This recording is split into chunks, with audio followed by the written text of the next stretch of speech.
Chairman laundry town عبد الجمیل خان نے کہا ہے کہ اساتذہ بچوں کے روحانی باپ ہوتے ہیں اور روحانی باپ ہونے کی وجہ سے اساتذہ کی سب سے بڑی ذمہ داری یہ ہے کہ بچوں کو اچھی اور معیاری تعلیم فراہم کی جائے۔ چیئرمین لانڈری ٹاؤن عبد الجمیل خان نے وائس چیئرمین محمد عمران، یونین کونسل کے چیئرمین نادر لودھی، ڈائریکٹر ایجوکیشن مشاہد حسین، ڈپٹی ڈائریکٹر مرزا چیلانی، دیگر کے ہمراہ ڈائریکٹر ایجوکیشن کے دفتر میں منعقدہ ایک روزہ ورکشاپ کا انعقاد جہاں کیا گیا تھا، اس میں شرکت کرتے ہوئے اور خطاب کرتے ہوئے انہوں نے کہا کہ یقینی طور پر اساتذہ کا احترام تو ضروری ہے، لیکن اساتذہ کی اپنی جو ذمہ داری ہے وہ ان کو پوری کرنی چاہیے۔ اس وقت ممکن ہے کہ اسکولوں کا ماحول اچھا ہوگا، تاہم چیئرمین عبد الجمیل خان نے کہا کہ نصابی تعلیم کے ساتھ ساتھ غیر نصابی سرگرمیوں پر بھی خاص توجہ دی جائے تاکہ بچوں میں تعلیم کے ساتھ ساتھ صحت مندانہ ماحول بھی فراہم کیا جائے۔ آج کے بچے ہمارے ملک کا اثاثہ ہیں اور کل کے مستقبل ہیں۔ اساتذہ کی ذمہ داری ہے کہ وقت کی خاص پابندی کریں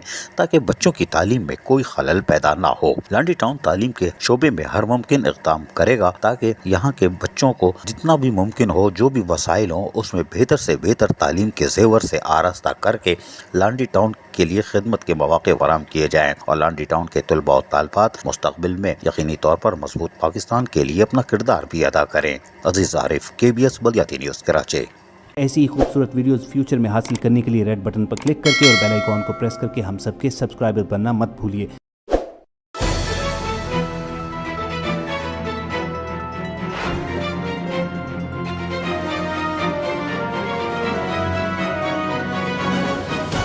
KBS